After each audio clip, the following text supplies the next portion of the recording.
my name is Ben Brownlee from Curious Turtle, and today we're going to be looking at PFHoe and a sample workflow to get 3D tracking data from PFHoe into After Effects. Now, PFHoe's interface is designed with simplicity in mind, so you're not struggling to look for the next thing that you need to do. We have a series of 10 buttons down here which are going to guide us through the process of doing our 3D match move.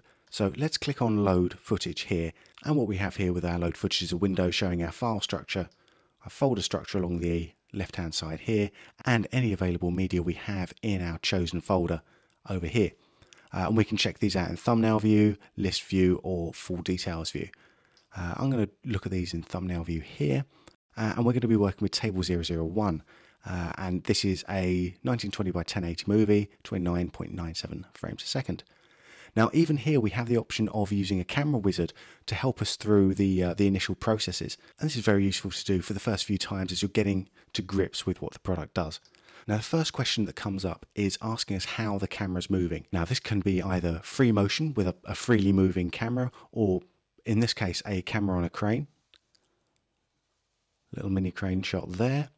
Or we can have a nodal pan, and an example of a nodal pan is when you have a camera on a tripod. So in this case we want to use free motion because of the camera move. Let's take a look at that camera move there. There we go. And now we're choosing the focal length. So we have two options here.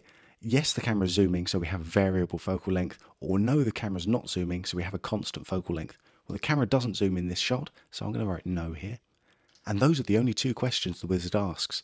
And we can always go down here. If we make the wrong choice, we can go down to our buttons here and change this from free motion to pan, or from constant to a variable zoom. Great, now you'll see that our next three buttons have lit up. Now the first button here is about estimating the distortion that's going on in our lens. And we can check that out by just clicking on one of the straight edges that it finds here. And this will try and remove any of the barreling or pin cushioning that's going on in your lens, so that our straight edges are straight, and this will give us a more accurate track. Cool, following the buttons along, we have an option to bring in a mask here. We don't really need a mask in this particular instance because there's nothing moving in the shot except for our camera. So everything else is static, so we really don't need a mask at this point. Cool, so the fourth button along here is our track features button. Now if I click this, PFHoe is going to go along and it's going to create a whole load of tracking points and try and track those along throughout the shot. And it's going to be using this data to calculate the camera movement and give us our 3D match moving data. And it tracks the shot once forward, and then it goes back again to really make sure that the features that it has tracked, it's tracking accurately. Cool, and now we've got our tracked features, so we can take a look now here, and the next step in the process is to make sure that these features are tracked accurately. So what we don't want to do is we don't want to have inaccurately tracked features added to our eventual calculation, because that's going to make our track very inaccurate. So by lifting this up here, we actually get a little graph of the confidence of the features. So the higher up these are here, the more confident they are that the features we've got are good. And if we go over any of the features here, they have a little traffic light system. So wherever they've got a high confidence that they're accurate, it's green. As it goes less and less, it turns yellow, and as it becomes less and less confident, it turns red. And once it dips below a certain confidence, it just stops tracking that feature.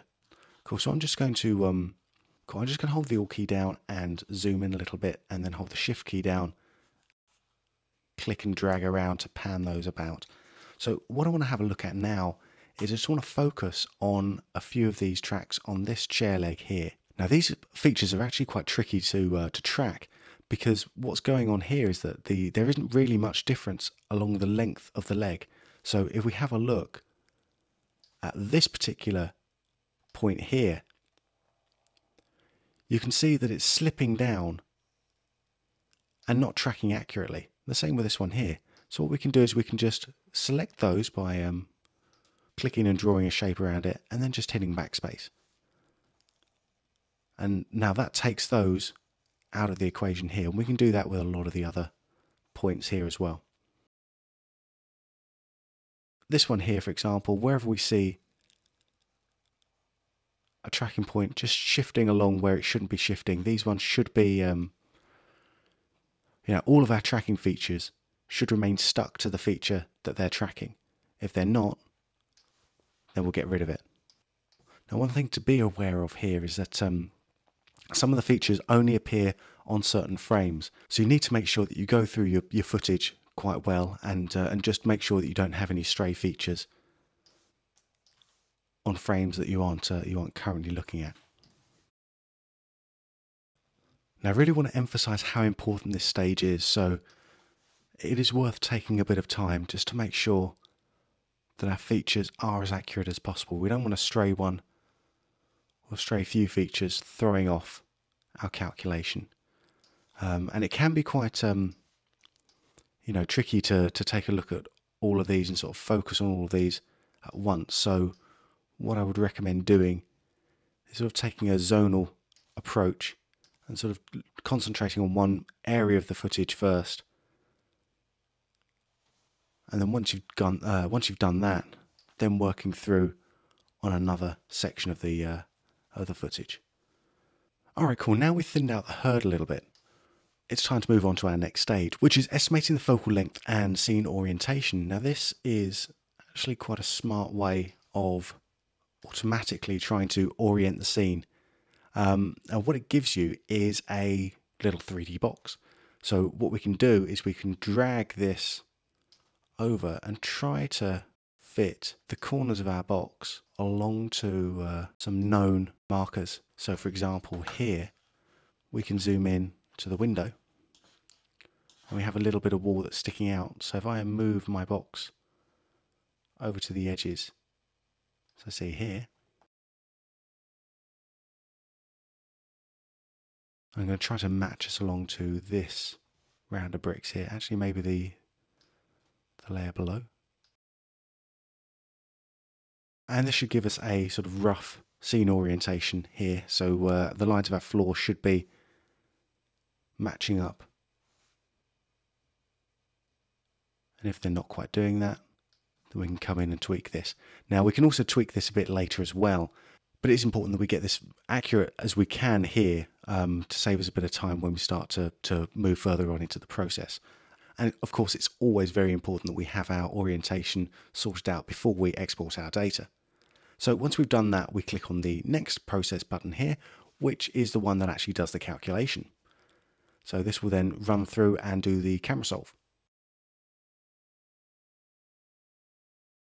And now it's created this little point cloud here. And let's have a little look what's going on. And we can see this is starting to work quite nicely. You can see it's following the movement of the camera pretty accurately. So let's check out another view of this. We have another button open down here now as well. We were looking at our 2D view. We can also look at our 3D view here as well. So again, we have our nice little shortcut buttons to be working with. We hold down Alt, we can zoom in. Hold down Shift, we pan around, and hold down Command, we can rotate around. And this point cloud that's been generated up gives us an idea of where things are in the 3D space. So we can start to see maybe the chair, the point on the chair here. But probably one of the most important things that we're going to be looking at is this thing here. So let's just rotate this around a little bit and just have a look. So what this is showing us is the movement of our camera. So it's craning up, pointing down, and then it gets to the end. And we've got a little bit of a shake here. And that fits in actually quite well with the shake we have in our original footage. And you can see again, we have our confidence in the solve shown in our little graph here. Now, when we come to the end, it's not looking that confident. Let's see what we can do about that. Now, an important thing we can choose here is where it starts the solve. At the moment, it's starting the solve pretty much in the center at frame 76. So if I hold down the space bar, I can clear the solution here and come to the end, for example, and set my solver start frame. And this will now start the solve from the end here. So if I now resolve, what it's going to do is base all the calculations from our solver frame, which is the final frame. So once that's done, we can come back into our 3D view and check out the state of our camera here. Now, to be honest, this looks pretty much the same as we had before. Now, the aim of this exercise, once we get the data out of PFHoe, is to do some in-scene graphics. So I'm going to stick a title up above the table, and I'm going to have some lasers coming out of what you might at first glance mistake for cups, but they are in fact obviously laser emitters. So what I want to do is I want to have a good sort of starting off point for that, a good sort of center orientation for that. So what I can do is I can start to adjust our scene orientation. Now let's come over to our next button here, which is exactly where we're going to do it. We're going to adjust the scene orientation, and we've got our X, Z and Y arrows here. We can move these up and down and adjust it in that way. Or what we can do is we can set a new origin by taking any of our little marker points here, holding the space button down, and going to move origin to feature. Now this becomes our new center point. Now another thing I want to do is actually rotate this around, because currently, instead of the x-axis being sort of left and right, as I'm used to working with it, currently the x-axis is pointing back and forth. So what I want to do is just rotate this around.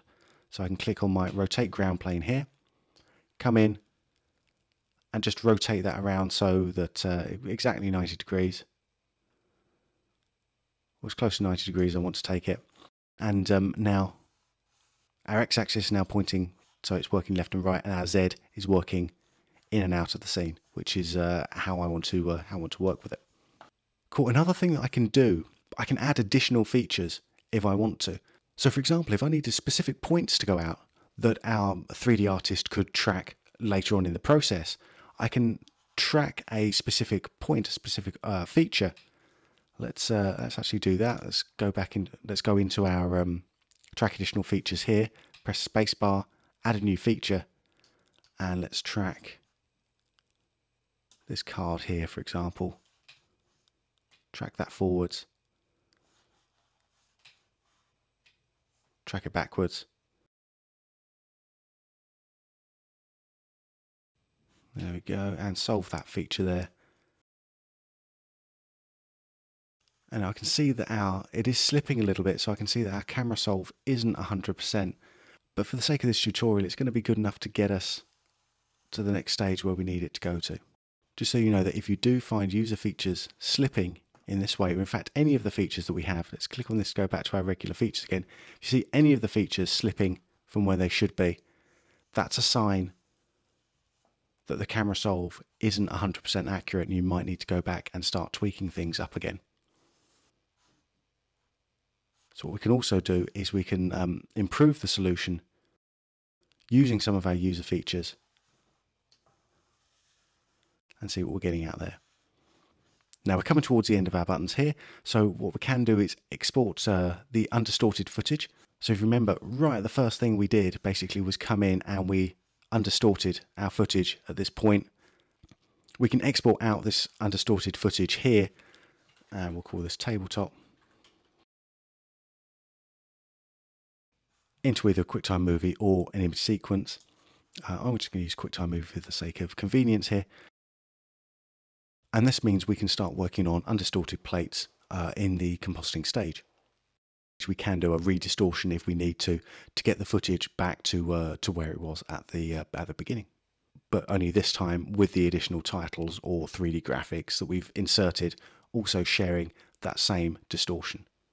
Alright, so now our undistorted footage is rendered out. We want to export out our 3D tracking data.